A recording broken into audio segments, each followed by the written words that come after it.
Every night I listen to a true crime podcast. I just listened to one about myself and I'm horrified. Every night on my walk home from work, I listen to true crime podcasts. Even though my favorite podcast already released their episode for this week, the app said there was a new one. Excited, I hit play.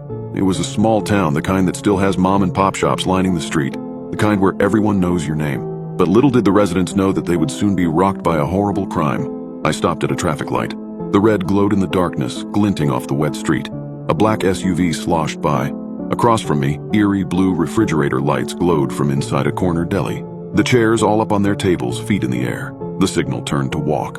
That chilly September evening was no different for the young student. She'd left her shift at the local store and walked back home. Except she never made it home. Young student.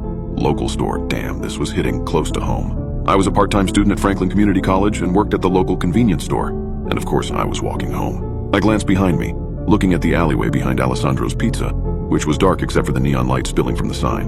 Her boyfriend reported her missing the next day. The town conducted a volunteer-led search, and after 2 days they found something. Dread formed in my stomach, anticipating a body. But what he said next was so much worse. Washed up on the shore of Worthington Lake, they found a pair of size 9 red Converse sneakers. I stopped and looked down at my red Converse sneakers damp from the rain.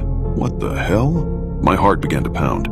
The shoes were sent to a forensic analyst who would compare its wear pattern to another pair of her shoes to try and determine if they belonged to the victim. A rumbling sound made me jump. I turned to see a dark SUV turning left at the intersection. Didn't I see that car a few minutes ago? Maybe it's following me, and the car passed me and disappeared into the darkness. Come on, Sarah, get a grip. Converse are popular sneakers. A little out of fashion, but still. 9 is a common women's shoe size. And what college student doesn't have some sort of a job? What, you think you're listening to some sort of prophecy of your own death? Yeah, right. After a few weeks, the results came back. The analyst was certain. The shoes belonged to none other than Sarah Campbell. The blood drained from my face. Sarah Campbell. My name. What the fuck? How I didn't have time to think. I forced myself to move. I broke into a run. The small shops turned into a colorful blur. Searching the lake came up empty. Without a body, a crime is hard to solve. But police didn't give up. And finally, a witness came forward. Someone had seen a car parked at the lake that night around 2 a.m. A black SUV with darkened windows. No, what the hell is going on? I whipped around. The street was empty. No people, no cars, no witnesses, said the little voice in the back of my mind. The one that's watched way too many true crime shows. My eyes scanned the shops.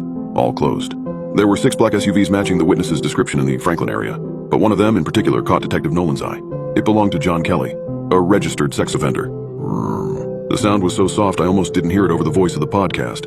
I whipped around and there it was. 2 blaring white headlights behind me coming from a black SUV. I forced my legs to pump faster. The car didn't speed up. It crawled along, slowly, taking its time, like the driver knew he could catch me no matter what. I glanced back, trying to make him out behind the darkened windshield, but the headlights were too bright to see anything. Kelly wasn't just a registered sex offender. He'd been convicted of assaulting a woman he worked with, who had multiple piercings and short dark hair, just like Sarah. The car crawled down the road, stalking me like a lioness stalks her prey. I veered left onto our dark residential street, just a few more steps. Headlights flashed across me, illuminating my running shadow on the pavement.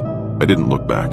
I just ran, as fast as I possibly could. The little brown house with the yellow shutters came into view. I sprinted across the grass, grabbing my keys from my pocket.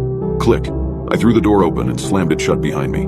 Then I turned the deadbolt, collapsed against the door, and began crying. I heard the rush of the car passing our house, continuing down the road. But I wasn't safe. Gabe wasn't home yet. I was alone, in a dark house, with someone driving down the street who knew exactly where I lived. Still sobbing, I checked all the locks. Then I called Gabe, who assured me he was 5 minutes away. I made my way down the dark hallway and headed into the bathroom. Then I set my phone on the counter, grabbed a clump of tissues, and began to blow my nose. Click. I jumped, whipped around, but it wasn't coming from outside the door. My phone's screen lit up. The podcast was still playing. I must have hit it when I put the phone down. It had skipped several minutes forward, according to the play indicator. What do you think happened to Sarah? The baritone voice asked. I reached for it, to turn it off. Well, she told me she wanted to run away before. I stopped dead. It was Gabe's voice, clear as day, coming from the speakers. She did? Why? The voice asked. She wasn't happy with her grades, her job, her parents. She told me sometimes she'd dream of just moving to some random state and leaving it all behind. I froze, staring at the mirror. I never said that. Never. Gabe was lying? I mean, that was hurtful to me as her boyfriend, you know? I thought we were going to get married someday. But apparently she didn't feel the same way. My heart pounded in my ears. So you think she just skipped town and is happily living her life out somewhere else, rather than being abducted or murdered? A pause. Yes, that's exactly what I think. That's all for now. Thank you to our listeners. The outro played. I stared at my reflection. everything coming down all at once, my mind trying to race and catch up with what it meant. The front door creaked open. Footsteps sounded outside. "Sarah, I'm back!" I backed away from the door. "Sarah?" My eyes fell on the window. I ran over to it, turned the lock. Asterisk, push. Asterisk. I popped the screen out. Then I swung a leg over, pulled myself through the window, and ran as fast as I could.